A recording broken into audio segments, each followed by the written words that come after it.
But, you know, how on earth did we get here?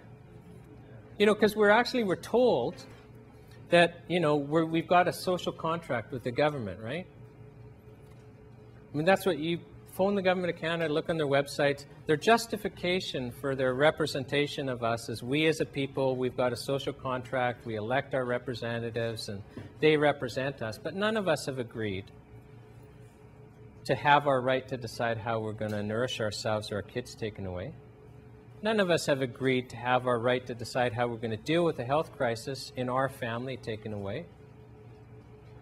Now, and I kind of joke about the social contract thing, because you do appreciate that every government, it doesn't matter what type of government it is, they have to tell the populace the reason why we support them.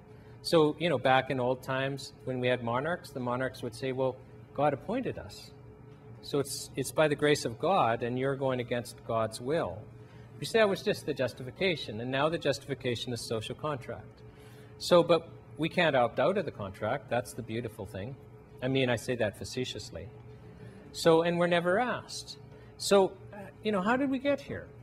And in the area of natural health, the fact that we're losing our treatments, it's particularly galling when I ask how did we get here, because we had a rebellion to ensure that we could have access. And many in this room, and definitely every HANDS member, knows that in the mid-1990s, Canadians rebelled. Okay, Health Canada was taking natural health products away. Canadians noticed, and Canadians rebelled.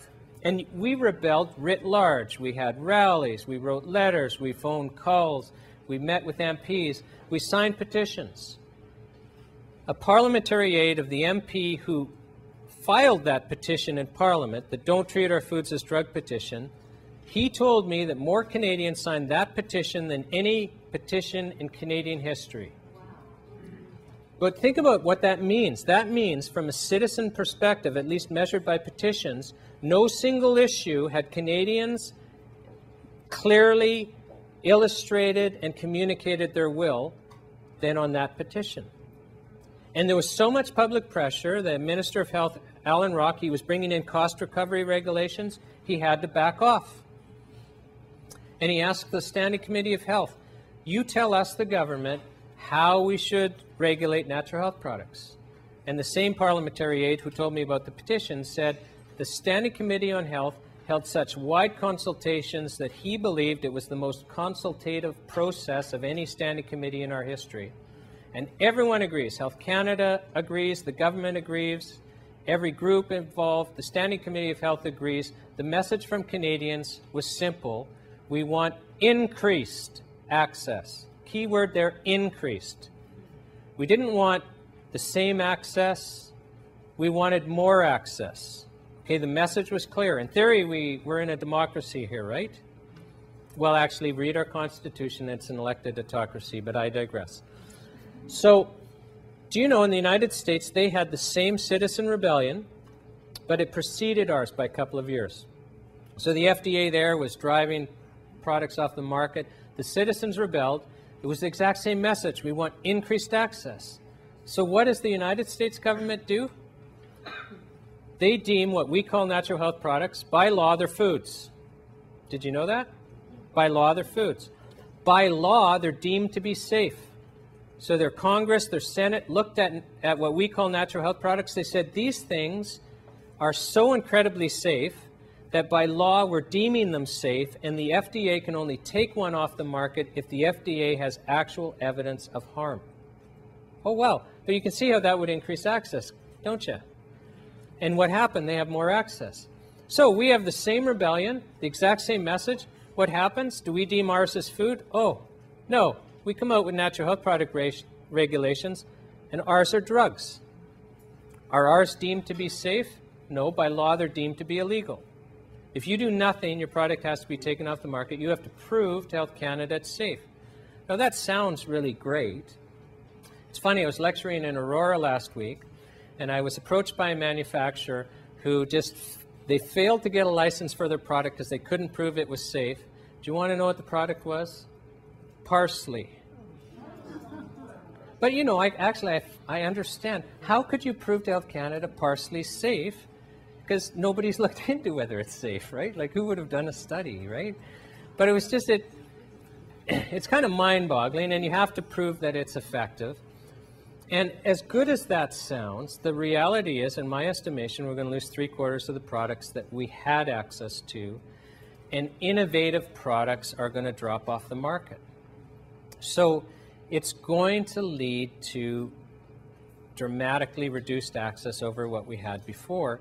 And the problem is it leads to basically health risks. And it definitely interferes with the ability of our natural healthcare practitioners, be they nutritionists or naturopathic doctors or traditional Chinese practitioners. I don't want to miss, the list is long, I could just go on.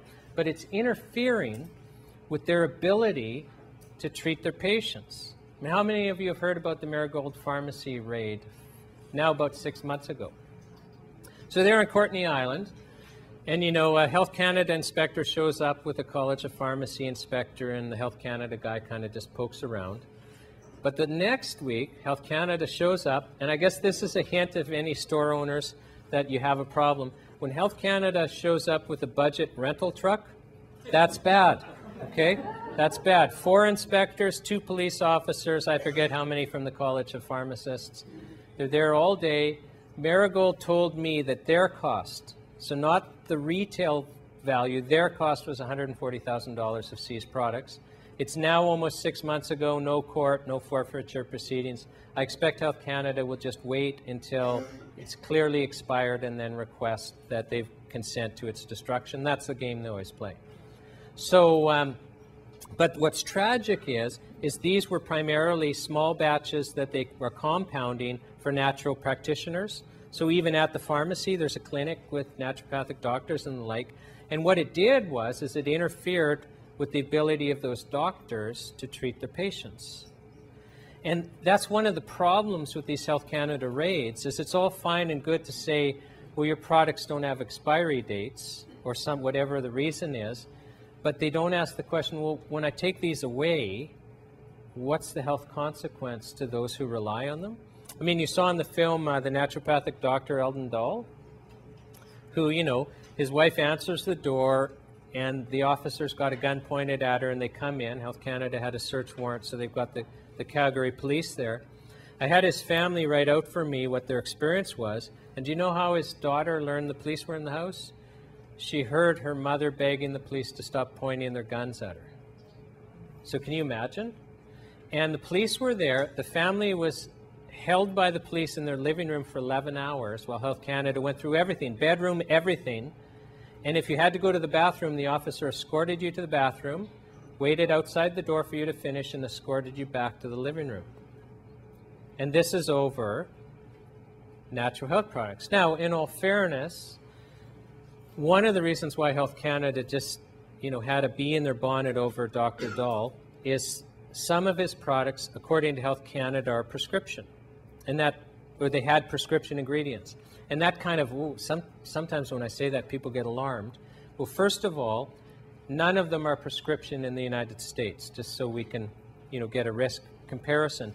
And so, for example, he might have one of the products, it had estrogen, small amounts of estrogen from soy in a skin cream, so you could get estrogen through your skin, so you wouldn't have to take large amounts of synthetic estrogen orally. And you see naturopathic doctors and other nutritionists and that, they'd rather use those products for you. And he sold to naturopathic doctors and nutritionists and other natural practitioners. So, and so I called some of these naturopathic doctors, and basically all that happened is because Dr. Dahl had the highest quality products, for a little while they couldn't treat their patients, and then now they're kind of upset because they don't have as high quality. And I also learned, and this is interesting, that I was talking to naturopathic doctors, but it applies to basically all of our natural health practitioners, that they face ethical dilemmas in their practice, I mean, almost weekly. And so what happens is a new patient will come in, and the new patient will be suffering, okay? So understand this person is suffering. He or she has been through the mainstream medical system, tried the pharmaceuticals, and either